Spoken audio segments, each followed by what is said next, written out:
Yes, good afternoon, everybody. Dear delegates and other invitees. Now we are starting the session, parallel technical session, 30th practical session between 2 p.m. to 3:25. We have three lectures. One is state of practice lecture by distinguished Professor Satyendra Mittal, IIT Roorkee, and special lecture by Professor Prishati Ray Chaudhary from IIT Kanpur, and another special lecture by Professor Piju Samoy from NIT Patna. And in this session, we have distinguished chair and the co-chair. The session will be chaired by Professor Shivapriya Mukherjee, and the co-chair is Dr. Sahad Ubaji from Bata Atomic Research Center. Sir, on behalf of the organizing committee, I welcome all of you to this technical parallel session 30th. So it is my privilege and honor to introduce our chair on this occasion for the August delegates. I will share my screen. Yes. So it is my pleasure to introduce Shivapriya Mukherjee, who is chairing the technical session. Dr. Mukherjee is a professor in civil engineering at Jadavpur University. He obtained Bachelor of Engineering, Civil Engineering and Master of Civil Engineering degrees in 1978 and 1981 respectively from Jadavpur University and PhD from IIT Kharagpur later in 1997. He went to National University of Singapore in 2005 as a visiting professor. Professor Mukherjee has supervised 15 PhD theses and more than 55 master's degrees theses. He has published more than 150 papers in international and national journals and conferences. Professor Mukherjee has efficiently managed various administrative roles, including serving as Dean of Faculty of Engineering at Jadavpur University. He also served as Chairman IGS Kolkata chapter. With this brief introduction to our audience, I wholeheartedly welcome Dr. Priya Mukherjee to conduct the session. Sir, welcome, sir. It is my pleasure to introduce our co-chair of the technical session 30th, Dr. Shah Sabuji, graduated from Jadavpur University, Kolkata in 1988 and joined one-year orientation course in nuclear engineering at BARC Training School in 1999. On completion of the course, he joined Bhabha Atomic Research Center, Mumbai in 2000. He completed his PhD from IIT Bombay in 2016 and is affiliated to Homi Bhabha National Institute, Mumbai. He has served Homi Bhabha Award. He received Homi Bhabha Award for securing first rank in civil discipline at BARC Training School in 1999. He has received Group Achievement Award from DIE in 2013. He has supervised 5 MTech students and is external examiner for MTech dissertations for University of Mumbai.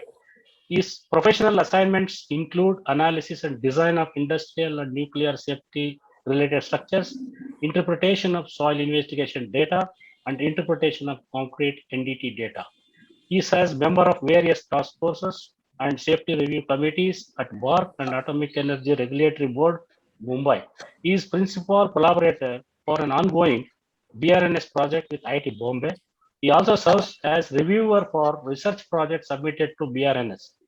He has authored over 50 articles in various national and international journals, peer-reviewed conference proceedings, and book chapters also. So with this brief biodata, I welcome Dr. Saha Dauji to this session as a co-chair. Sir, on behalf of the organizing committee, I welcome you. Over to the chair. So thank you, Dr. Raju. So our first presenter is Professor Mittal, who will deliver the SOAP lecture. So I request Professor Mittal to start his lecture. Before that, I will make one introduction. So it is here actually. Dr. Satyendra Mittal obtained his BE Civil degree from MNR College. Actually, it is totally cannot be seen. You can see in our screen, sir. You directly are projected already. So In your, I'm sharing that. actually, these pictures are these videos are covering here, so I cannot see the entire screen. That is the problem. Okay, you will read with your biodata, sir. I'm reading, no problem. Yes, Okay. that is better. Sir, sorry for the inconvenience, sir. Mittal, sir. No, it's okay. It's okay. I sent Professor a soft copy also, and this I prepared Okay. so that it's easy.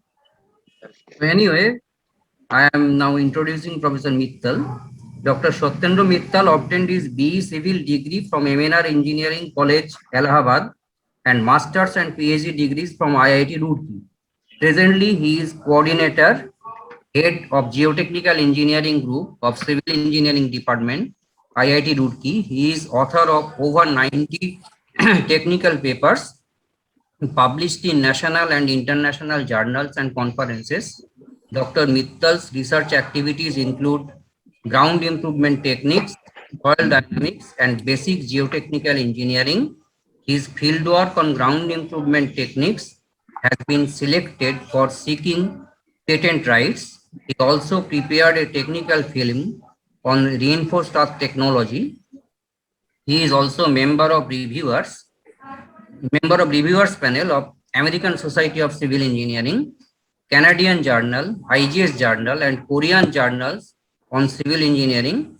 Dr. Mittal has guided nearly 50 master's theses and 7 PhD theses in IIT Roorkee. Currently, he is guiding 5 PhD theses.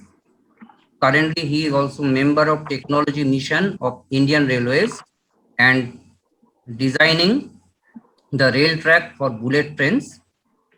He is also editor of ISET, Indian Society of Earthquake Technology Journal. Dr. Mittal is member of several professional bodies like Indian Geotechnical Society, Indian Roads Congress, Indian Water Resources Society, Indian Society of Earthquake Technology, etc. He has organized 15 short-term courses, 6 national level conferences, and 3 international courses successfully with a wide participation from India and abroad. With this brief introduction, I invite Professor Mittal to kindly deliver his precious lecture, SOAP lecture to all of us. Thank you, Professor Mukherjee. Okay, so let me share. Okay, good afternoon, friends. The topic of my presentation is on deformation modulus characteristics of cyclically loaded granular earth bed for high-speed trains. So as it was told just now, I am also a member of Technology Mission of Indian Railways, and I have been given task of designing the rail tracks in respect of geotechnical parameters for the high-speed trains, which is the dream project of Prime Minister of India. So because of the paucity of time, I am just limiting my discussion on the laboratory tests only, and the analytical work I am not discussing in this presentation. So co-author is Anup Bhardwaj. He is my PhD student. He is going to submit his PhD after 2 months. So this work is basically taken from his ongoing PhD work only. So friends, as we know that with the rapid growth of population, there has been an increase in the demand for faster and economic solutions for transport sector. The development of high-speed train network is rapidly growing in many countries around the world, especially in developing countries like India. With recent advancements in railway technology, it is now possible for the trains to travel at higher speed than before. And where the high speed is important, the ground supporting the formation for high-speed train also needs to be adequate, and it should be taken care very carefully. So this is the rail track which is adopted by Indian Railways, and this is given in the railway code GE1. Most of you, because my co-authors, my colleagues in this session, They all are very experts, and I know all of them personally, including the chair and co-chair. I know them. Uh, all of you friends must be aware that railways, Indian Railways, fortunately or unfortunately, has only one code so far. And that code, this code G1, this was also prepared by Britishers long back. So when I started this research project of Indian Railways for high-speed train tracks, I requested Indian Railways to provide me whatever information or whatever codes they have. But I was taken aback and I was surprised when they told me that there is only one code, and on the basis of that, all the trains in India are running. So anyway, so this is the code, and you can see in this code that this is the ballast layer, which we generally see whenever we travel by train, and this is the sleeper, and these are the rails which are fixed on that. And below this ballast, this is all the blanket layer, and this blanket layer comprises of the subballast and the cohesionless soil generally. But generally, we prefer the locally available soil only. But if locally available soil is, say, cohesive soil, then they adopt the cohesive soil also. The only thing which Indian Railways so far is adopting is, you see, the CBR value. So they have divided the soil qualities in three parts. SQ1 is soil quality 1, SQ2 is soil quality 2, SQ3 is soil quality 3. And for SQ1, SQ2 and SQ3, they have earmarked the certain value of the CBR. But when we see the codes in other countries, I have gone through the Spanish codes, I have gone through the German codes, I have gone through the codes of many other developing nations, including the codes of Japan also. They do not use generally the CBR value. Rather, they use the EV2 value, which I am going to discuss just now. So let us see the functions of ballast, because that is important to understand before I really come to the main point of the discussion of my presentation. Ballast, as we see in this picture, ballast is the layer of free draining coarse aggregate comprising of graded crushed stone, granite and basalt, and used as a tension elastic support for resting the sleepers. So this is the main function of the ballast. It transfers the load from track to subballast and drains away the water from rails and sleepers. Then it resists the vertical, lateral and longitudinal forces applied to the sleepers. It absorbs the shocks and impact, and it gives the resiliency and provides the energy absorption.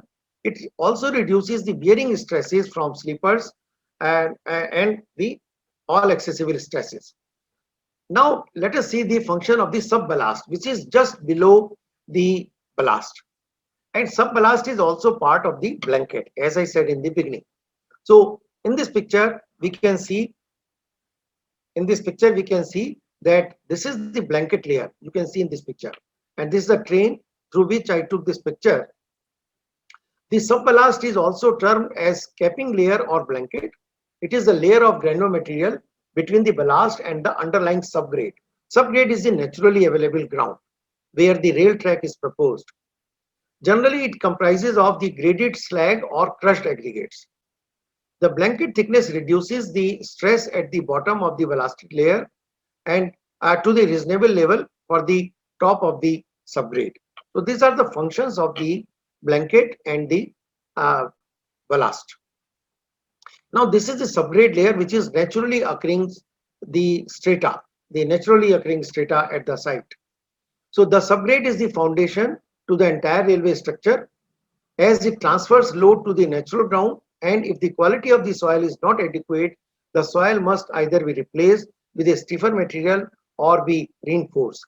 So subgrade, we generally, if the soil is very bad at the site, maybe the cohesive soil, or maybe still worse soil, or maybe the area is in the flood zone, then we lay some soil and we create a subgrade.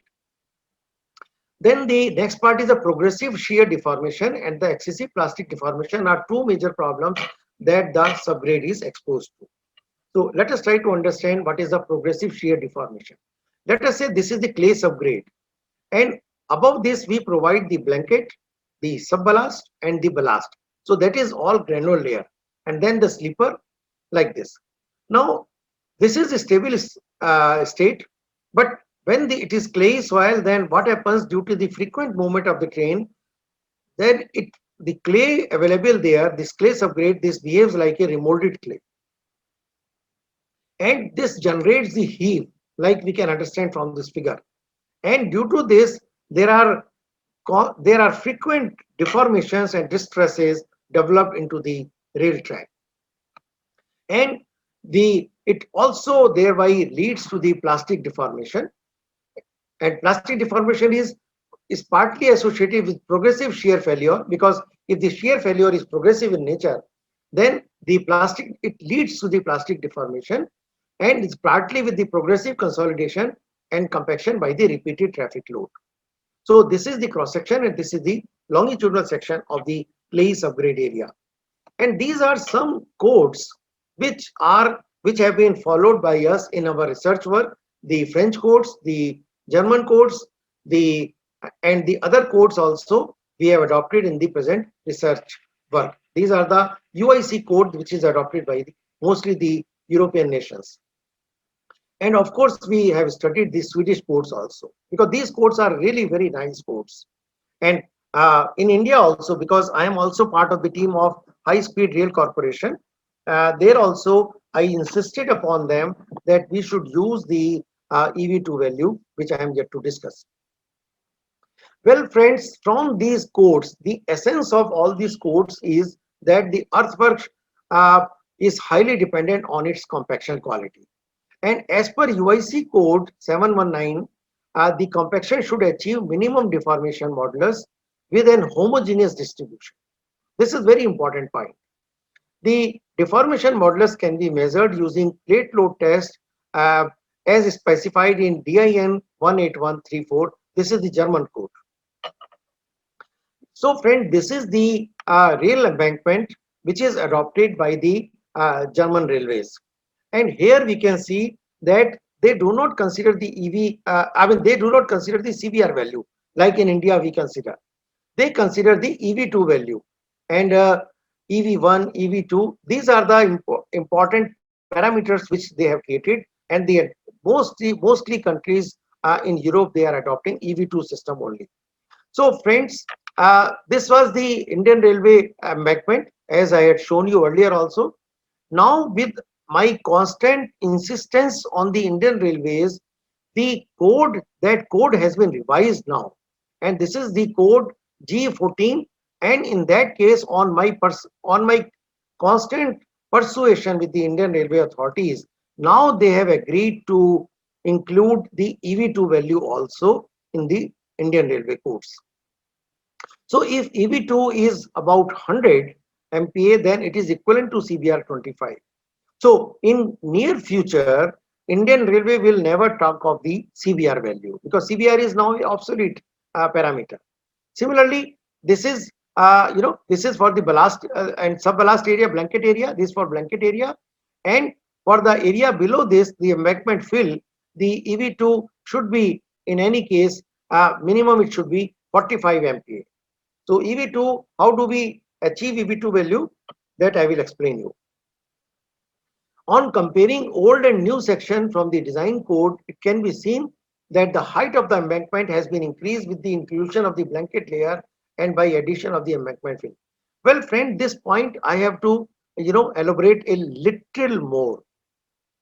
Due to the lack of knowledge in Indian Railways so far, we were talking of they were talking of CBR only, and wherever the higher stiffness or higher resilience was required, simply the railway engineers, because I had been interacting in last 2 years with the top notch of Indian Railways, the top engineers of Indian Railways, I had been interacting for last 2 years. They say, I asked them that what you will do with the high speed rail. So they say that we will increase the blanket layer thickness.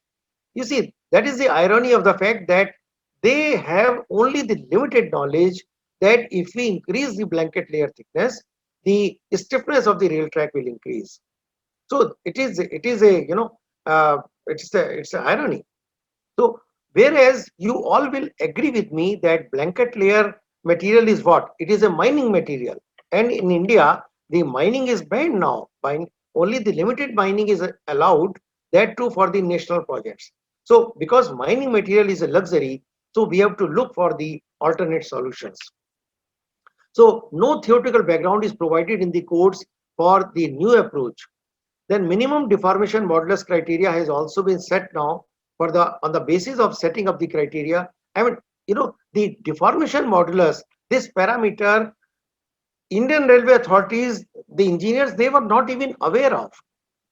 They now are convinced only when I did lot of model tests and lot of analytical studies, and now they have agreed to adopt the deformation modulus criteria also. It is a common practice in the developing countries to increase the height of the embankment with the understanding that increasing height will help in distribution of stresses better. You see, so this is the for the developing nations like India, but for the developed nations, they do not believe in this postulate or in this theory. So now the deformation modulus criteria, we will see what is the deformation modulus criteria. So now as I said that my presentation is limited to the laboratory test results only. So now whatever laboratory results we have achieved, we have compared it with the European codes, and now we have also determined the deformation modulus of the embankment. And I will show you that now by adopting the deformation modulus criteria, which Indian Railways was never adopting, now how economically the rail tracks can be created or constructed for the high-speed trains. So study is planned to find out the minimum required deformation modulus for the design of the Indian Railways embankment to economize the section. So this is the main focus of our research work. So now friends, I have tried to explain you in very simple terms. Load intensity as per the German code is load intensity required for a good rail track is 500 kN per meter square. So this is the recommended value for high speed trains in Germany. Now if I talk of the length of the sleeper in India, it is 2.75 as per the RDSO guidelines, and average width of the sleeper is around 246 mm. So if I just calculate the area of this as 2.75 into this 0.246, and if I multiply it with 500, then I get the load around 34.49 tons. That this much load comes on the sleeper. And as per Indian Railways loads, generally most of the tracks in India, they are designed for 16.5 tons load. Germany is designing the tracks for 35 tons and sometimes for more also. So now if I calculate the load intensity for 165 kN means 16.5 tons, then the load intensity required is 243.9, and if I multiply it with the size of plate which I have used, then we require the maximum load as 10 kN. So as per Indian conditions, maximum load to be used in the test is the 10 kN. Okay, so whatever is the test plate, accordingly we can designate the load required for the model test. So these are the load application, and generally the load is applied with this circular plate of 300 mm dia as per the German code. So these are the loads for a particular set of result which I am going to show you, and these are the normal stress, means this load divided by the plate area means 0.786 d square. D is 300 mm dia. So now friends, this is the conventional load versus settlement curve. So this is the pressure, means the kN per meter square, and this is the curve which has been drawn by use of this table data only. So friends, the slope of the first line, this is called EV1, means this is the first loading. So 1 means the first loading. Then when we withdraw the load, obviously there is some reloading or during the unloading. So this is the curve, this is a rebound curve, and when we apply the load again, then this is the reloading curve, and the slope of this second is called the EV2. And EV1 or EV2, it is a general formula for calculating either EV1 or EV2. This is 1.5 into R. R is the radius of the test plate, and delta sigma upon delta S means this is the slope of this curve. So this is the formula which is used for the EV, for computation of the EV value. Now, for calculating the settlement of the rail track, this formula is used. S is equal to A naught plus A1 plus A2 into sigma O sigma naught square. So here the sigma naught is the average normal stress below the plate, and A naught, A1 and A2, these are the constants of the second degree polynomial, and S is the settlement of the loading plate. Friends, A naught, A1 and A2, these are calculated from these three equations. So we have three equations and we have three unknowns, A naught, A1, A2, and by solving these equations, we can calculate the A naught, A1 and A2, and after that, finally we can calculate the settlement, and finally after that we can calculate the EV value also. So these are the grain size distribution curves of two different type of soil. This is for ballast and this is for the soil, which we had used in our model test, and soil classification was SM, and soil we collected from Haridwar, and this was the soil. And Haridwar, you see, Haridwar has a very big yard of Indian Railways. So they provided us the actual soil of the track where the high-speed rail track had to be constructed near Haridwar also. So friends, although we have done more than 100 tests, but I am just limiting 5-6 tests only for this presentation. So objective was, of course, to find the minimum thickness required for suitable EV2 value for the high-speed rail track.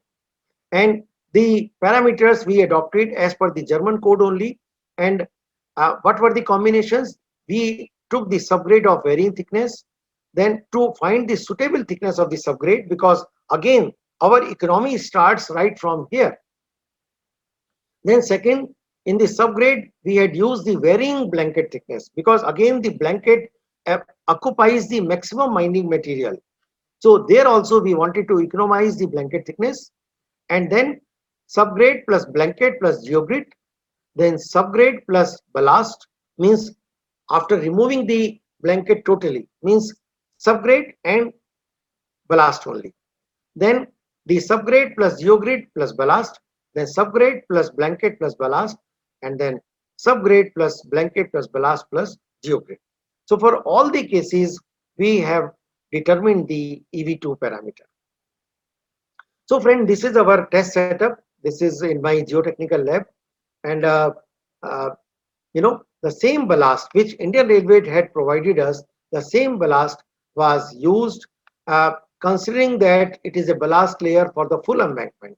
Means the right on the subgrade, we are totally ruling out the blanket layer and providing the ballast embankment only. And this was, of course, with the geogrid. So now you see, we had chosen the different thicknesses of the our track, and then EV1, EV2 values we had computed by the same test, the pictures of which I had shown you just now. And you see, if I take the ratio of this and this, the strain modulus ratio is coming as 3.25, and ultimately the modular ratio is very important for designing the the advanced tracks for the high speeds. And these are the geogrid properties which we had used in our work. Now here I am showing you some selected results. So here it is a subgrade of 400 thickness, and EV2, as I had shown in the initial slide, that now GE14 of Indian Railways, which has been revised after my persuasion, they say that minimum required EV2 value for subgrade should be 45. And you see, simply by doing our analysis and by convincing the Indian Railways, now I had shown that simply by proper compaction and by trying this methodology which we have evolved, the EV2 value achieved is 61.47, which is higher than 45. 45 is the minimum required. Similarly, where the subgrade is of 500, then we got the EV2 value as 68.86. So required modulus is achieved. Here also it is achieved. Then here we had tried the subgrade of 500 plus blanket of 200. We got the EV2 value still higher, 86.54. So now for this blanket and this thing, the minimum required EV2 is 100. So again, we tried some more permutation combination. And there, if we use the one single layer of geogrid, then we got the, the EV2 value as 100. So required thickness of the blanket should be increased as per the Indian Railway specification is 500, 200 now with one layer of geogrid. Now, then if subgrade is of 500 and ballast is 300, then we got the EV2 value higher than 100. So, so this was again a good gain and good recommendation from our model test. Similarly, for other results also, and we got the EV2 value as high as 163.97. And the highest EV2 is 120. So now when we had shown these results and these tests were conducted in the presence of the railway engineers also, and now they are well convinced that EV2 parameter is the right parameter for designing the rail track.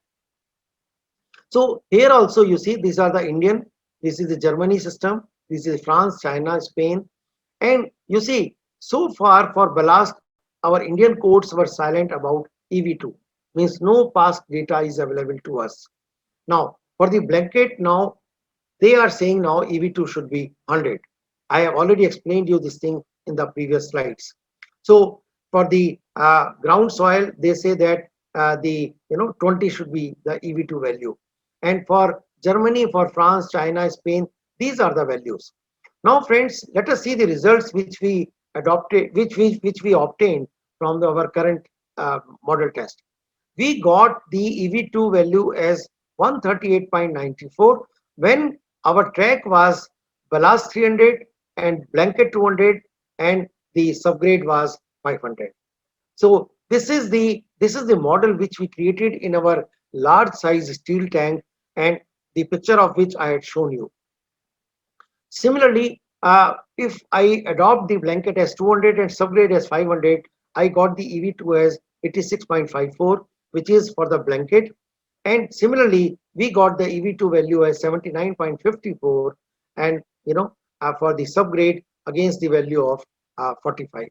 So these are the current study with the geogrid. This value is further increased to 163.94, and then this value was increased to 99 by using a geogrid, and here this value is already higher than 45. So these are the advantages, and now we are able to convince the Indian Railway authorities. So these are the comparison of Indian Railway design with the current study. Means now they had been adopting the thickness of the top layer of embankment fill as 500 mm, and we are also adopting 500 because the Indian Railway authorities, they were not agreed to reduce this embankment fill at all. So we kept this as the same. Now for SQ2 with soil quality, second quality of soil, they were adopting 750. Now we have shown them, we have convinced them by conducting the actual prototype test, by creating in our laboratory. Now the 200 mm blanket thickness is good enough. Similarly, the ballast thickness on the top, this is 350. Now we have shown that now 300 mm is good enough, because once I am getting the required EV2 value at 300 mm, and EV2 is well adopted parameter by all developed nations, so we should also do it. So the total height of embankment in Indian Railways is generally 1.6 meter, but now in India we can have the 1 meter total thickness of the embankment. Here I would like to add one thing, that if These are the parameters. All these parameters are for the no flood zone. If the track is going or passing through the flooding zone, then we add further 1 meter. V means the Indian Railways add further 1 meter. So if I compute the economy achieved by adopting the EV2 parameter by using the 1600 mm only, then it is economy is 23%, means higher than 23%. And when I use this as 2600 mm, means by adding 1 meter as the flood zone, means additional 1 meter height is chosen because of negotiating or because of meeting the flood eventualities, then the economy is 61%. So friends, here this blue line and the red line, we can see that this blue line is that EV2 required is 100, and this red line is the full embankment thickness that Indian Railways is adopting is minimum is 800. In any case, whatever the soil type, even if the best soil is there, they adopt minimum as 800. So you see this dotted line, this dotted line is EV2 value without geogrid, and this solid line is EV2 value with the geogrid. So this is the increase in the modulus value simply by using one single layer of geogrid. And this curve I am showing you only with the single layer of geogrid. We have done lot of tests by using 2 layers of geogrid also, and there it is a phenomenal growth in the value of EV2. So friends, I would like to conclude now that deformation modulus can be used as a parameter to evaluate the performance of the embankment with the design values. Then deformation modulus is very sensitive to the compaction effort applied to the underlying layer. Hence, degree of compaction control should always be of high quality. Then to meet the required deformation modulus EV2 now set by Indian Railway, the height of embankment can be reduced, because earlier they were believing only on the CBR value. But now, fortunately, I have now deviated their mind, means mind of the Indian Railway engineers, that now onwards they will be using EV2 value. So the total reduction in the height of embankment based on the border ratio values is nearly 23%, and geogrids as expected enhance the EV2 value by 28%.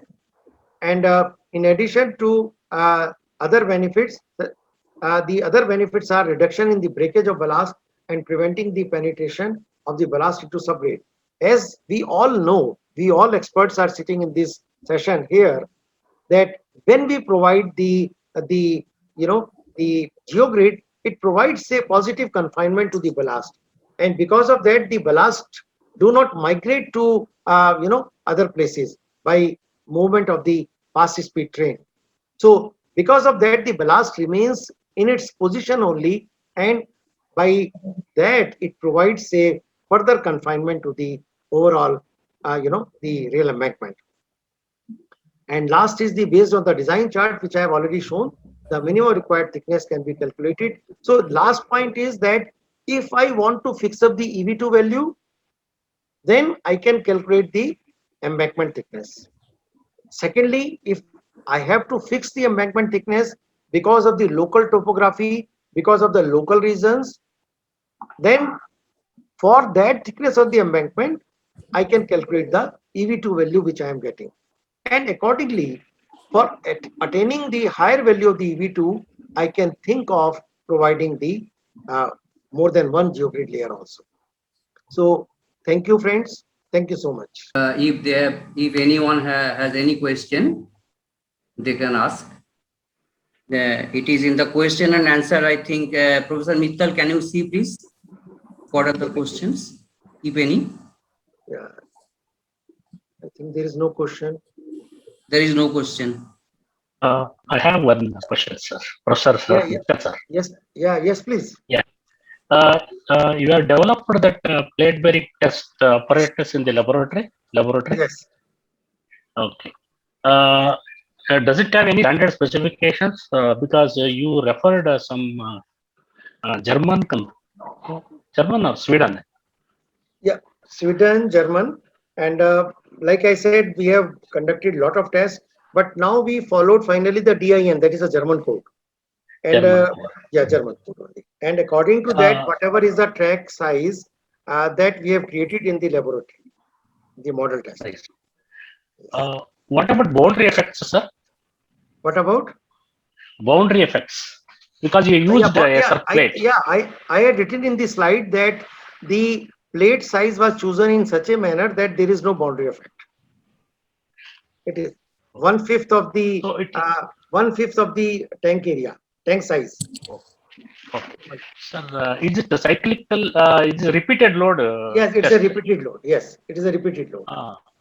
So when we do this cyclic plate load test, I think cyclic plate load test, we will get what is called elastic deformation. Elastic So deformation. in right. other way, I can use what is called modulus of deformation.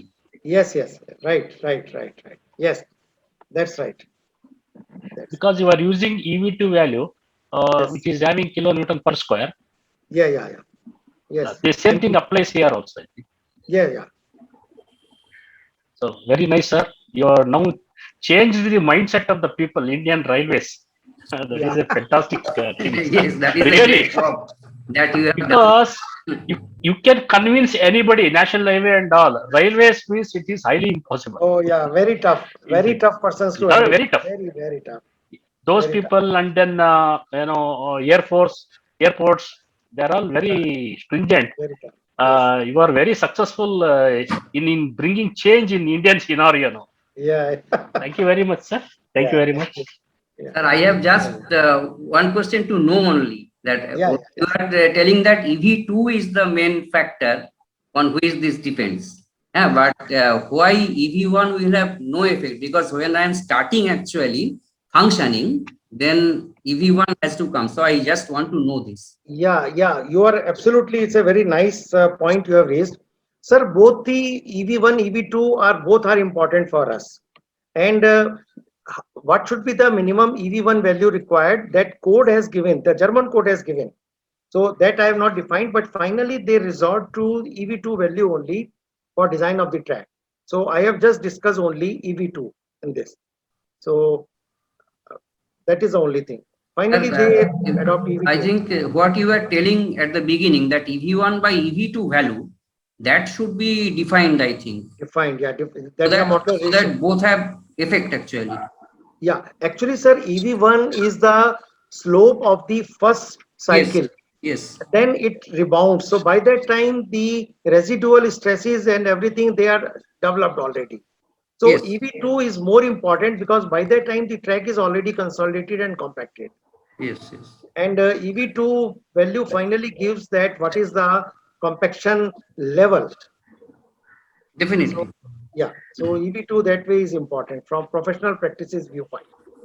And again, when more cycles will run, then say Yes, EV3, EV4 will come. Yeah, and that will be also much improved. Yes, much improved. Yes. But they are happy with the EV2 value. If EV2 value is coming within the desired range, then it is okay. Then it is okay, definitely. Then it's okay. Thank you, sir. Right. Thank you. So, Sir, one question. Yeah, Very Professor, nice lecture. I want to ask that do you incorporate the risk analysis in during the design of the embankment? No. Risk analysis we have not considered. Okay. Thank you, sir. Thank you. so if there is no question, so I thank Professor Mittal for delivering us a very enlightening and very nice lecture. Very good lecture. Once upon a time, I taught railway in BE course. So I have also newly actually, I think that I have learned all the things, and even with the design parameters, what he has defined and explained. So with this, I thank Professor Mittal, and I am now introducing. Sir, one second. One more small question to Mittal, sir. Okay. Sir, is it okay? Yeah. Why not? Yeah, why not? Sir, yes. Can we apply same concept to our national highways? Well, I tried because I am doing a lot of projects of NHAI these days, and and the regional director and even the country head of NHAI is friend of mine. So in my last meeting last month, I told him about EV2 concept. Mhm. So it was new to him, and they are finally happy with the CBR value. Like I am designing one high speed, not high speed. What is they call it? Express. Expressway. Yeah. So Mm. it is Lucknow to Gorakhpur, because that Yeah. is the constituency of our chief minister. So I am involved in the quality control of this Lucknow Gorakhpur expressway. So there also finally they say that CBR value is good enough for us. So, but there also it is the expressway, that too of chief minister constituency. Even Yogi, our chief minister UP, he calls me very frequently. Almost every month I get his phone call Mm. that Dr. Mittal, I don't want any compromises in the quality and everything. Please take care. Even the Home Secretary. But there, Professor Raju, we are adopting only the CBR concept, because NHI people at this stage are not ready to deviate from their ongoing practices. Okay, this is the version from their end. Personally, what you feel, sir? Do you feel Yeah, that it should be. Yeah, it can be. It can be. it can It be? can be. Yeah. Yes, yes. Yeah, it can be. So thank you very much, sir. Because the kind of loads and stresses, they are one Mm. and the same. Yes, yes, yes, yes, So yes. That's thank you right. very much, sir. Thank you. We have learned many things from you. Thank you very much. Thank you, Professor Mittal, Thank you. Thank you. for the nice lecture. Now I will MS Prishoti Rai Chaudhuri. Sir Mukherjee, sir, shall I project a Yes, PowerPoint yes. presentation or you will read the biodata? Actually, what is the difficulty I am facing, Professor Raju, that is you are giving PowerPoint presentation, it is okay that people can see, but what I am getting the difficulty that the videos are on the right side and Okay. actually obstructing the view. Okay, no issue, sir. Please carry on, So I sir. am not No, able no. to see. Please carry on. Dr. Prishoti Rai Chaudhuri is an associate professor at the Department of Civil Engineering, IIT Kanpur. Her primary research area is geotechnical earthquake engineering, soil dynamics, and seismic soil structure interaction.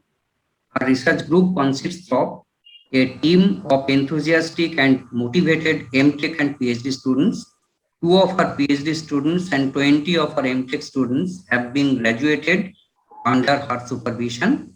She has published more than 50 articles in reputed journals and conference proceedings. She is involved in a number of sponsored research and consultancy projects funded by organizations such as Department of Science and Technology, Department of Atomic Energy, Eastern Railway of India, Archaeological Survey of India, Uttar Pradesh Rajya Vidyut Utpadon Nigam Limited, etc. She is the recipient of M. Visvesvaraya Research Fellowship, Young Scientist Research Award from DAE, and Young Scientist Fast Track Grant from DST. So she is a very brilliant scholar and professor, what we see. So with this brief introduction, I request MS Rai, Dr. Rai Chaudhuri to kindly start her lecture. Thank you, Professor Mukherjee, for this kind introduction and generous too. So let me share my screen. So a very good afternoon to respected chair and co-chair, Professor Mukherjee and Dr. Dauji Shah. Good afternoon to Professor Mittal, Professor Govindaraju, Professor Shamui, all other delegates and audience and students, whoever watching this presentation.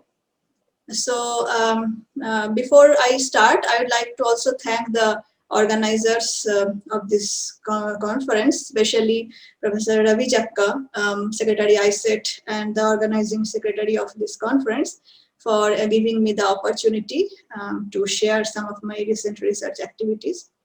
So what I have chosen for this lecture today is a very recent work that is being carried out by one of my PhD students, Mr. Monu Lal Barnwal, and he is working on a seismic response of rocking shallow foundations on a reinforced sand bed. So what is a rocking shallow foundation? So let's look at a very easy and a fundamental approach to understand this concept. This is a demonstration taken from this Anastopoulos et al.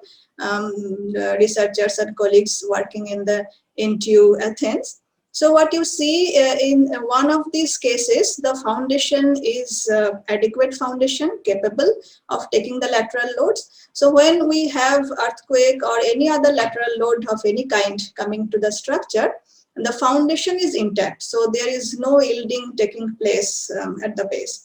Whereas there is hinge formation at the structure, there might be cracks, there might be partial collapse or failure. On the other hand, in the figure in the right hand side, you can see there is a rocking shallow foundation. So what happens? This foundation is not that adequate. That means the moment capacity and everything is not good enough. So what happens when there is a lateral load coming to this system due to earthquake or any other events? Then we see the yielding at the base. Okay.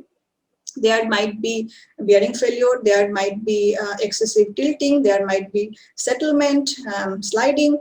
So all other issues can be there. But surprisingly, the structure is intact. So we can expect in one case, the foundation level deformation is minimal, whereas the yielding happens in the structure. In the other case, the yielding happens at the base, but the structure is having a minimal deformation. The deformations are within the elastic range. So this concept, this rocking shallow foundation concept, is not very new. Actually, in the late 90s, we have seen it in one of the building codes, Applied Technology Council, where this performance-based design concept has been introduced, and the effect of this rocking shallow foundation has also we have seen. So here you can see these two pictures. So in one of them we have a good foundation, strong foundation with minimal deformations at the foundation level, but the cracks we see in the shear wall. On the other hand, the second picture, here the foundation is not adequate, and as a result we see that we have deformations at the foundation level in yielding and all. We see there is large deformations even at the beam column joints, but the shear wall is intact. So there is some trade-off. So one case we are having some structural damage, in the other case we have having some foundation damage. Now which one to choose? So we can see this problem in a different light, that this capacity mobilization at the soil foundation interface may have some positive impact as well as some negative impact. So by positive impact, we can look into these issues like reduced force demand to the structure. There might be reduced flexural deformation, interstory distortion, as well as reduction in the floor acceleration. And as we are having nonlinearity and yielding at the base, that will increase, of course, the hysteretic damping, and we will have some benefits due to that. On the other hand, this issue will lead us to some negative impact, which is, of course, large amount of displacement at the foundation level. This displacement may be vertical, that is the settlement. It might be sliding, lateral. It might be tilting, rocking. It might be uplift, gap formation. So all these things can happen. So in this light, our main challenge is to develop some methodology where we can quantify appropriately these benefits. By benefits, we mean this reduction of force demand and so on. Whereas we can ensure that the consequences, those consequences like foundation settlement, tilt and all, those are within the permissible limit. So in this light, the objective of this current research is to explore some methodologies so that we can enjoy the benefits of rocking shallow foundation while keeping the consequences at a minimal level.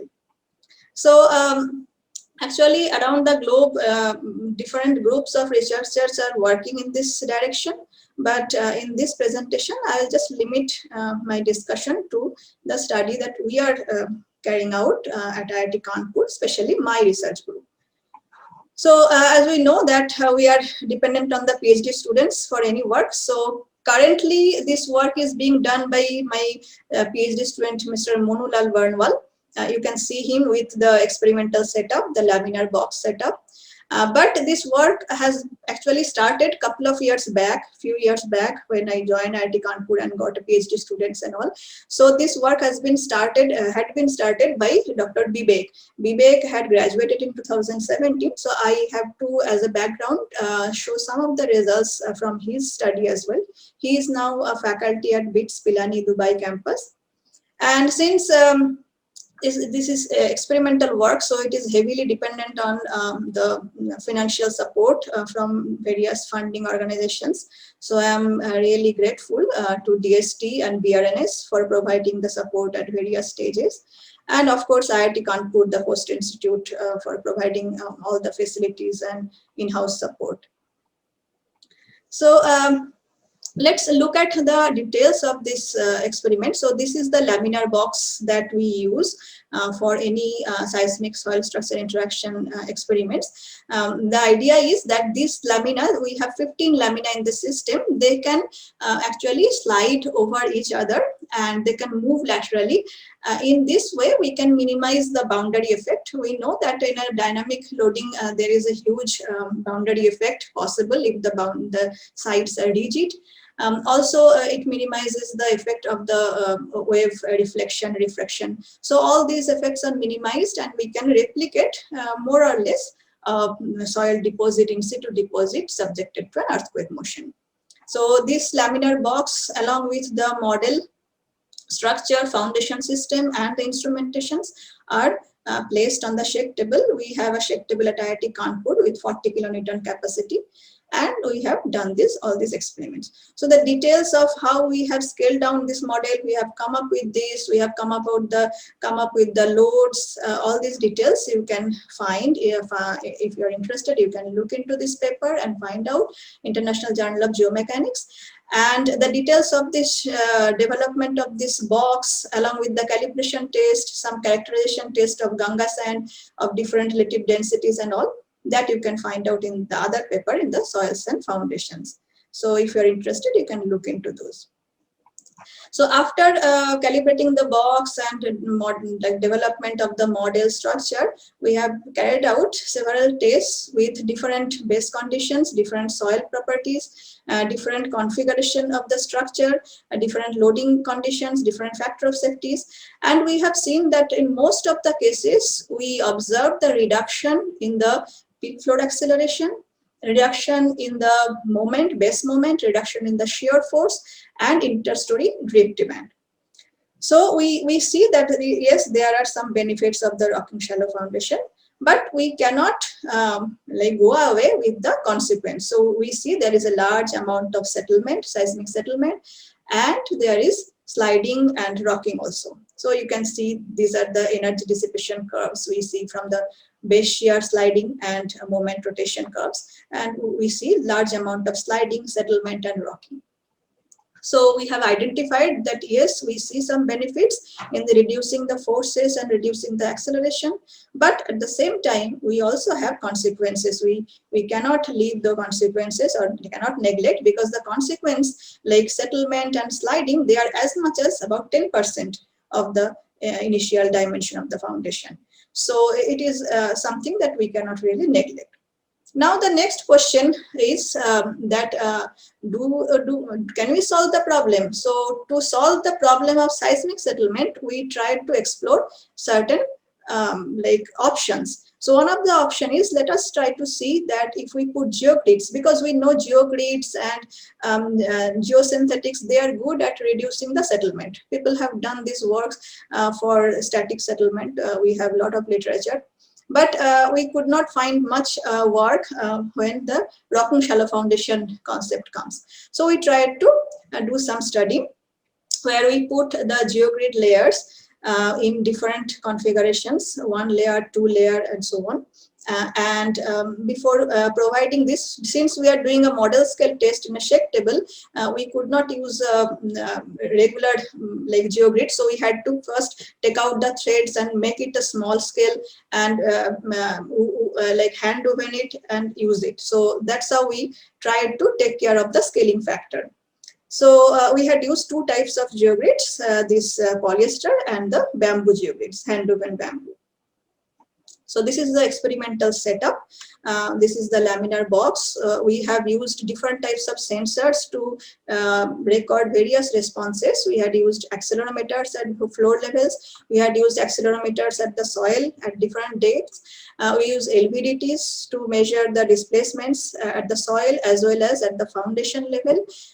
So that the way we have placed the LVDTs so that we can measure the rocking, sliding as well as the vertical settlements. So different deformations in all three modes.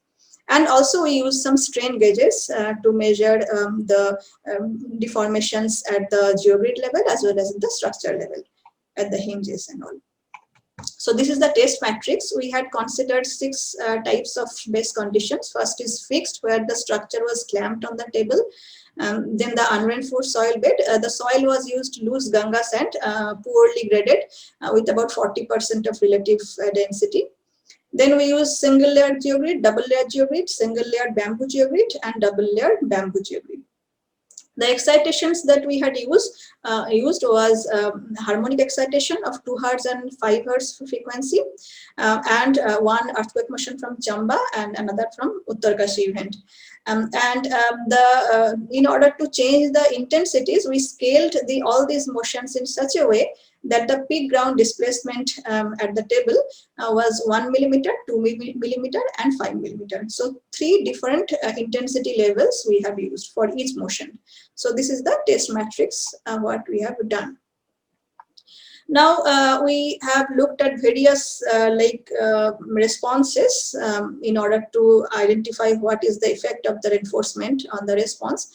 So these we considered the absolute displacement, then sliding subtracted relative drift, then column moment, floor acceleration, and all these parameters. I'm just showing a couple of the responses, not all.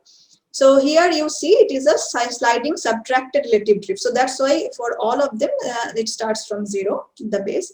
And we see that there is a reduction because this, if we subtract the sliding, that gives a measure of the flexural deformation or the structural distortion, which is a measure of the structural performance. So we see that compared to the fixed base, this response is less in almost all the cases, but considering the reinforcement, we don't see much difference or we cannot identify the pattern between different base conditions, reinforcement conditions.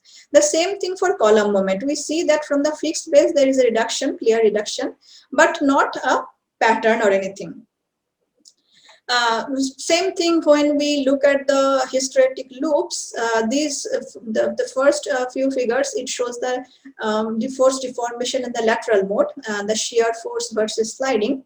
And the second lot shows the rocking mode, that is the moment, base moment versus rotation.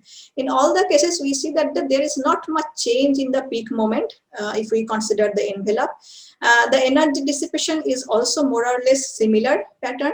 And the stiffness in the lateral mode and the sliding mode, the rocking mode, are also not that much changing. So we can infer that the putting the reinforcement in the single or double layer does not change much in the rocking or sliding mode. But what about the vertical mode? Now, when we look at the vertical mode and measure the settlement, there we see there is a significant difference. So the first one is the unreinforced one, then single layer geogrid, then single layer bamboo, double layer geogrid, and double layer bamboo geogrid. So we see we have normalized the settlement with respect to whatever we see from the unreinforced, and we see there is a clear reduction in the settlement in most of the cases. Okay, and the reduction is as much as, for some cases, it as much as 50% or even less. So it reduces to 20% or so.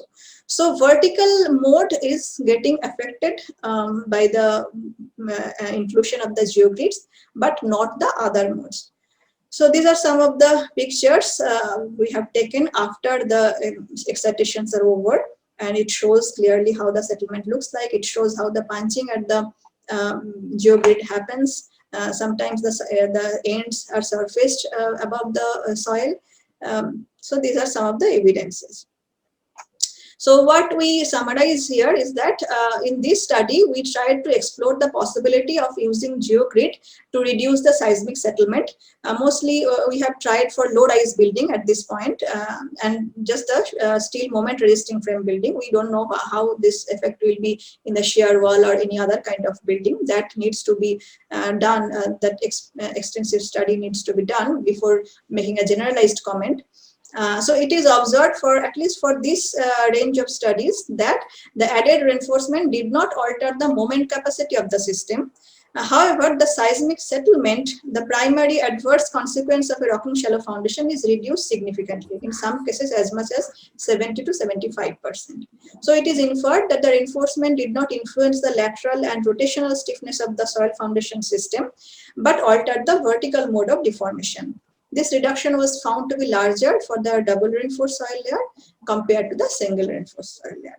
So we can, so this is just, the study has just been started, and we hope that we can do more work and understand these things in a more clear way, not even for dry soil, but how it affects for liquefiable soil and so on. But we think that bamboo and the polyester geogrids may give a good solution for reduction of the seismic settlement while keeping the benefits or the good effects of the rocking shallow foundations intact. So that's all for today. Thank you everyone for your attention. Take care and stay safe. Yuri, for your nice lecture. I just yeah, can you please see any question and answer? The question there. Where do I see? No, I don't see anything. No question. Eh? No, not in my like system. Okay, so then there is no question, I think. Okay. Now I have one thing to know from you. Yeah, sure. That is not my question. I want to know. Yeah. When we are using geotextile, in case of rocking, actually, tensile strength of the geotextile is probably not mobilized very much. No, not yeah, exactly. You are right. For these cases, we have measured actually the tensile load coming to the geogrids, but they are all below the strength. So it is not mobilized. Yes. And it is quite natural that when there is a moment, moment cannot take the effect of the tensile stress, or tensile cannot reduce that. But exactly. I want to know why sliding actually is not affecting the geotextile. Scaling is not. There is lateral. You please tell. Yeah, so we have done the scaling, but it's possible. It's possible. I mean, the way we have done the scaling, we could not do like all other systems. The scaling factor we use as 10. So prototype versus model is 10. But for a geogrid, we could not do that 10 because it's not doable. So we had to use a factor of 2. So because that manually we could not do. So it's possible that that scaling might have an effect. But actually, after we have done the scaling, we check the tensile capacity, and the tensile capacity of the scaled and unscaled were not that different. Only very 5% change. No, that will not be different actually. No, that is not different. So, here comes another question. Ask you whether that scaling is necessary, because you see, when I am taking soil grains, it is sand, whether it is clay, I am actually not just cutting it in further. So it's normal grain. So grain with geotextile without scaling, that is the composite body, which is resisting the load or moment or whatever. Right.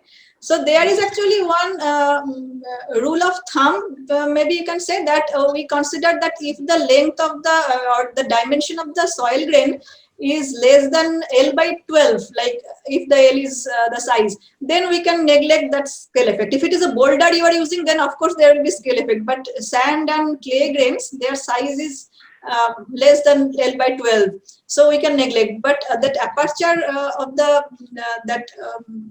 geogrid was 20 millimeters, so we scaled it down to 10 millimeter or 1 centimeter.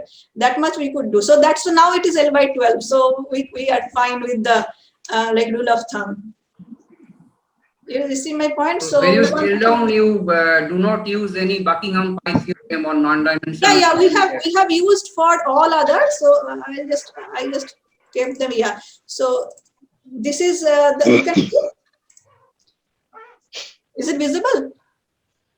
Not yet. No. Okay. But anyway, so yeah, we have used some similitude laws that are applicable for Schechtebel test, where the acceleration scale is made 1 and stress and strain 1, all other change. So it is following the similitude of Schechtebel.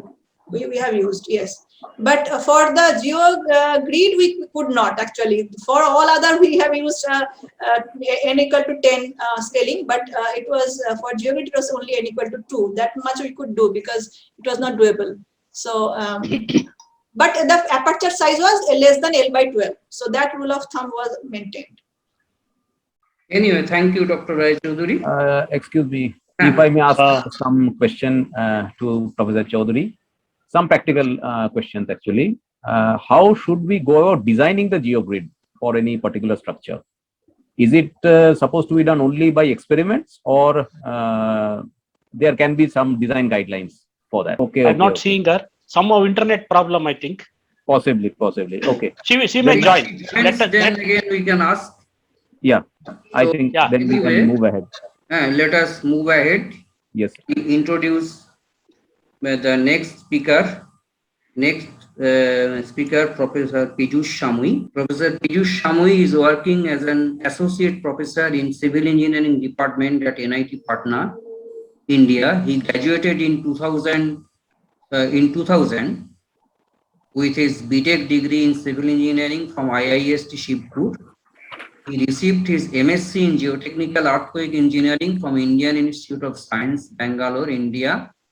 In 2004, he holds a PhD in geotechnical earthquake engineering in 2008 from IISc Bangalore.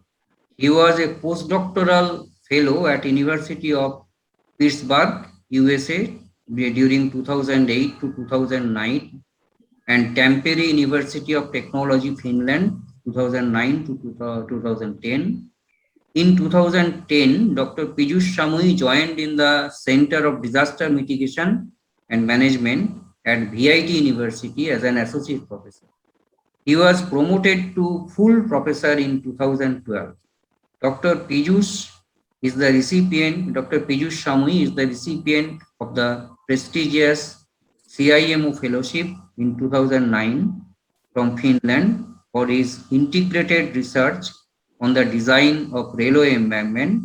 He was awarded Shamsher Prakash Research Award 2011 by IIT Roorkee for his innovative research on the application of artificial intelligence in designing civil engineering structure. He was selected as the recipient of IGS Sardar Resham Singh Memorial Award in 2013 for his innovative research on infrastructure project. He was elected Fellow of International Congress of Disaster Management in 2010. He served as a guest in Disaster Advance Journal. He also serves as an editorial board member in several international journals. He has been selected as an adjunct professor at Ton Duc Thang University, Ho Chi Minh City, Vietnam. He has been visiting professor at Far East Federal University, Russia. So he is a very brilliant professor and research worker who has experience in innovative research. So with this brief introduction, I request Professor Piyush Shamui to start his lecture.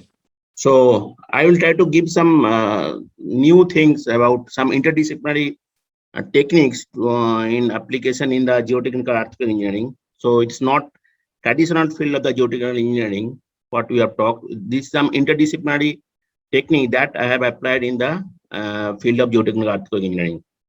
So the title of my lectures is Application of Soft Computing in Geotechnical Earthquake Engineering. So in this lecture, I will try to talk about various soft computing techniques, how it is applicability in the field of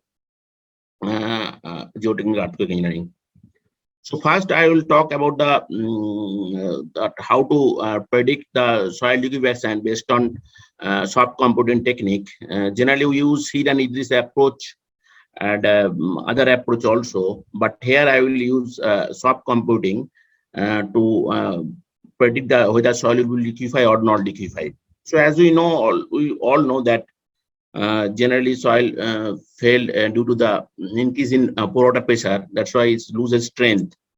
So if you look at these two pictures, that all the buildings are structurally good, but due to the ground failure, due to the liquefaction, the whole building has been tilted. So as a civil engineer, you have to know whether this soil is liquefable or not liquefable. Now, as liquefaction, as we know that generally we use different in situ test technique for the soil for determination of liquefaction of the soil. Generally, we use the cone penetration test (CPT) as well as standard penetration test and the multi-channel analysis of surface wave that gives the salinity profile. So generally, these all tests generally used to determine the soil liquefaction for a particular place. Now, first technique I will use, that is called support vector machine. So what actually we are doing in this technique, basically, if you see that liquefaction problem is basically a classification problem. That means you are there is a two class data is there. One, for example, this data is liquefable soil and this data is non-liquefable soil, and we want to classify the data between these two. That means this is the mixing.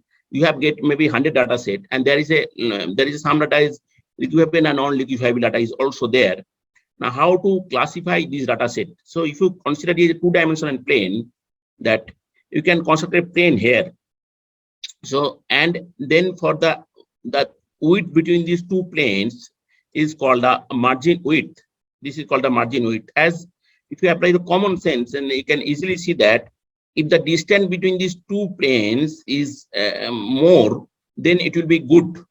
As a classifier, it will be good. So SVM tries to make that this distance between these two data set, liquefable and non-liquefable data set, should be more, and that's why SVM does that, maximize the margin, and these two classifier, this classifier and this classifier has been given by some data set that is called on support vector. That means which is this close to this line, that is called a support vector, and that used only for the final prediction. Other data are not used. That means they're not using all data for the developing the model. They're only using few data for the final prediction. So that is the overall approach of the support vector machine technique, and these I have applied for the liquefaction problem. Now coming to the what we have got this motivation of this work. Actually, if we look at Whiteman 1971, he gave actually there is boundary between liquefaction observed and no liquefaction. If you plot soil parameter and earthquake load, so from that, if you come to the SVM actually, so there is a two data, no one data is liquefaction, another data is no liquefaction. So you can construct many planes, so many lines. So the question is that which line we will use for the final prediction. So as I have already told that it will use which is the maximize the margin, because if the data between these two is maximized, then obviously it will be good for the final prediction. So that technique is being used to determine whether soil is liquefable or not liquefable. Now coming to the liquefaction problem, it depends on the two parameter. As we know, one is the earthquake parameter and the soil parameter. So this is the input of the model, and model will give you the two output. One is the +1 and -1, where -1 means liquefaction and +1 means no liquefaction. So soil parameter, earthquake parameter is, as we already know, that is cyclic stress ratio, and determined by the well-known Seed and Idris approach by using this formula that is called the CSR. And the second point is that what is that our soil parameter. Soil parameter I have taken, as I have already told, that is cone resistance value. So if you come to the SVM, there is a data set is there. So X is the our input and Y is the output. So X is equal to, actually there is two data set. One is the cyclic stress issue and QC, and Y is the whether soil will be liquefied or not liquefied. Now, the linear hyperplane has been considered constructed by this equation. So, and for these two classifier, we consider these two equation. W is the weight and B is the bias. So, if you combine these two equation, it will come this equation, and this is for the ideal condition. But there will be always some noisy data set will be there into the CSR and QC. So that's why SVM added one slack variable that is always should be greater than or equal to 0. So this is the overall this is the equation to get the final prediction. Now this is the soil parameter. We are getting the cone resistance value that is well known as a geotechnical. We all know that what is the compression test. I am not going to the details. So that gives the cone resistance value. That is the input of the my SVM model. Now, I have taken a data set from Chichi earthquake in 1999. Around 134 data has been used to develop the model. And data set contain information about the cone resistance, CSR, and peak ground acceleration, as well as status of soil. Status of soil means whether the soil is liquefying or non-liquefying. So that data has been divided into two parts. One is the training data set and testing data set. So what is the training data set? Training data set used to train the model. That means to tune the model to get the good performance. So always it will be more data set. And in this study, around 94 data has been used for the training data set. And testing data set used to verify the model. And this around 40 data has been used to verify the model. This radial basis function has been used as a kernel function that is required to develop the SVM model. Now, what is the SVM model? If you look at, there's a two parameters there. This is called tuning parameter. That is one is called C, capacity factor. That is 150. I have 150 giving the good result. Another one is the width of the radial basis function. That is equal to 1. So training performance and testing performance 100%. That means whatever data we have given, that correctly classified a whole data set. So as you see that we have used around 94 data set, but only number of properties is 3. That means only 3 data has been used for the final prediction. So what is the drawbacks of this model? One is that actually, if you look at the CPD data, does not give any soil sample. And if you look at the CSR equation, we require the gamma. Gamma means unit to the soil. So, but CPD does not give the soil sample. That's why we cannot use the only CPD data, CPD test for development of the model 1. So we have to do another test to take the soil sample, and that's why what I have done, I have developed another model. I have used only Max, peak ground acceleration, for the model 2. So model 2 actually I have used the peak ground acceleration and the QC value, and all other things remain the same. And here actually design value is sigma is equal to 1 and C is equal to 100, and here number of parameters has been increased, and the performance almost same, 100%. That means we have to not use CSR as a input parameter in the model 1. Only peak ground acceleration is sufficient to develop the model for prediction of the liquefaction or non-liquefying soil. Now coming to the equation, SVM is giving nicely equation is that S is equal to sine, this is a signum function, and I is equal to 1 to 94. That means this is the number of training data set.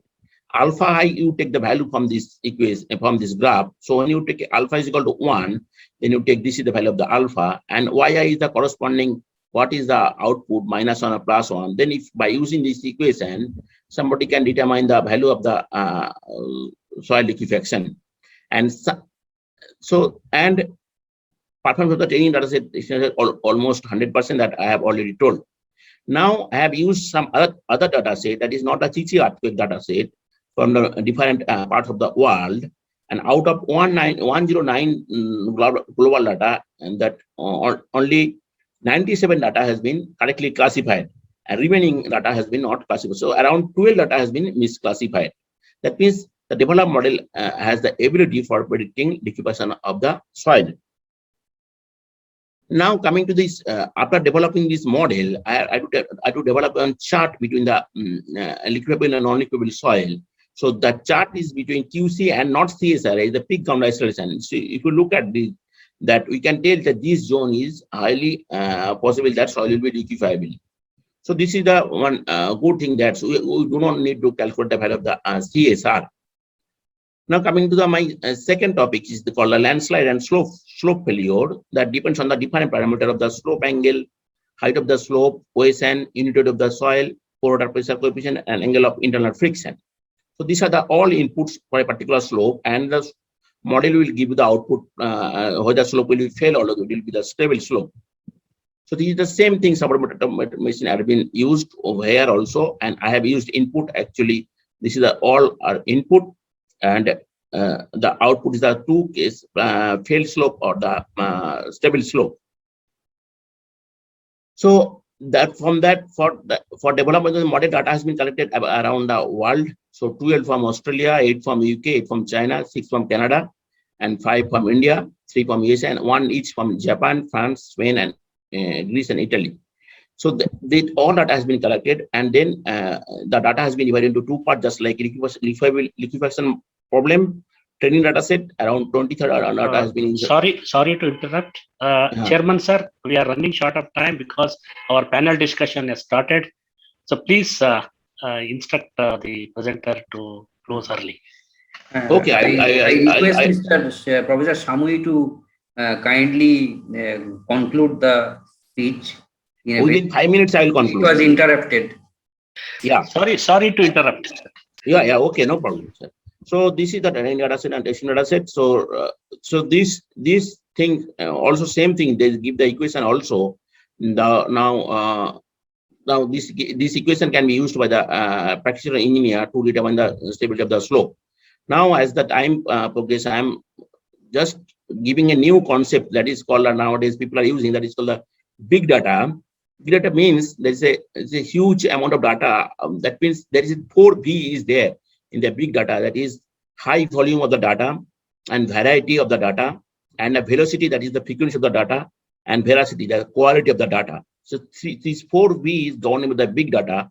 For example, if you collect the all SPD data around the world, then it will be huge amount of data, and every day there will be some SPD data is going on all over the world.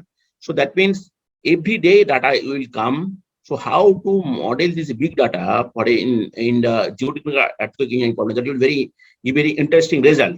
And coming to this, there's recently one paper published by the Cortes et al. They have, using the big data concept, they have calculated the predicted the earthquake magnitude using the big data concept, and that is published in the Computer and Geoscience. So it will be very useful for the who wants to do in this field of research. Now coming to the conclusion, actually the performance of the soft computing is very much data specific. That means you cannot tell that SVM is the best model you use for the all problem. It only after doing the modeling, you have to check the performance of the all model, then only you can tell which model is the best. The result of the soft computing should be analyzed thoroughly, and decisions should be taken based on the practical experience. That means you cannot use the soft computing result blindly. You have to check, and that you have to visit the site, and you have to take in the based on your experience. And third thing is that it can reduce the cost of project, because obviously the number of tests will decrease by using soft computing techniques. So automatically the project cost will reduce. So this is some of the published of my books. So if somebody interested of this about technique, they can read this book. It is available in the Amazon also. This is my author profile. Thanks for kind attention. I try to finish as much as for early. So thank you, Professor Shamui. It's a very nice lecture. Days of data analysis are coming. So I think this is also entering into the civil engineering field, and you have highlighted that you have started research on that. It is very good. Is there any question? Professor Shamui, can you see any question there? No, sir, no question is there. Actually. No question is there. So I have just one question. When you are considering the liquefaction data, then Yeah. for CPT, then up Yeah, to yeah. depth you are going. Up to depth, I think around if you 10 to 12 meter. Whatever data we have, that is 10 to 12 meter. Up to 10 to 12 meter, then it is okay. That's why I was asking. So anyway, if there is no question on the lecture of Professor Shimui, so we thank him very much for the lecture. And Yeah, you can email me also for your any inquiry or anything. yes. I request co-chair Dr. Dauji Shah to kindly sum up the session. Yes. As we are running short of time, this summary will also have to be very short. Well, during the start of the session, we heard from Professor Satyendra Mittal about designing new railway tracks in India for the high-speed trains, which is one of the flagship projects of our present government, and how we can incorporate the expertise provided in international codes into our national railways that he has explained very nicely. And he has also suggested that this should be explored for national highways as well. And that is a very good take-home information from his lecture. Thank you, sir. In the second lecture, we had Professor Prishati Raichaudhuri telling us about the rocking shallow foundation, how we can have the benefits of reduction in the demand in the structure, reduction in deformation in the structure, and how we have to balance with the settlement, sliding, and rocking effects which is observed in the foundation when we go for this sort of rocking shallow foundation. And we have also learned about how geogrids, both natural and synthetic, how they can be used to reduce the settlements particularly. They are not reducing the rocking or sliding motions. And we have also understood how a lot of new research is required for standardizing the process of designing this sort of geogrids for rocking shallow foundation. In the last lecture, we had an expert in soft computing and big data analysis, Professor Piyush Shamay from NIT Patna. Actually, his number of books, which he has given a glimpse, tells us about his expertise in this field. He has given us some glimpses of application of soft computing in the field of liquefaction, slope stability, and also he has given us some indication of how big data can be really useful for site characterization as well as solving geotechnical problems with economy and speed. So with that, I would close the summary of the session number 30, and I hand over the podium to Professor Mukherjee for final concluding remarks. Please, sir. Thank you, Dr. Shah. So it is really my pleasure. It was really my pleasure to chair the session. I thank the organizers for giving me this honor. And with this, I hand over the virtual microphone to the organizer, to Dr. Raju, for formally closing the session.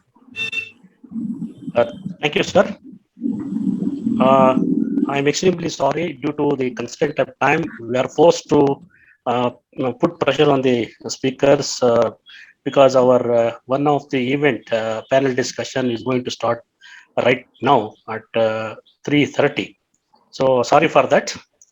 And I take this opportunity to thank the chair, Sivapriya Mukherjee, and the co-chair, Dr. Saha Dabuji, for wonderful management of the session. And on behalf of the organizing committee and on my personal behalf, I extend my sincere thanks to one and all you for having made it possible in spite of your busy schedule. Sir, I thank you very much on behalf of the organizing committee. At the same time, I thank personally as well as on behalf of the organizing committee the distinguished speakers of this session, Professor Satyendra Mittal, Professor Rishati Ray Chaudhary, and Professor Piyush Ramaiah for delivering excellent lecture on this occasion. So thank you one and all. So please join the panel discussion, madam, and followed by this valedictory ceremony. Okay, thank Fine. you very much, Professor Govindarajan. Thank you, madam. Thanks. Thank you. Okay, bye. Thank you very much. Thank you all. Bye. Thank you. Bye.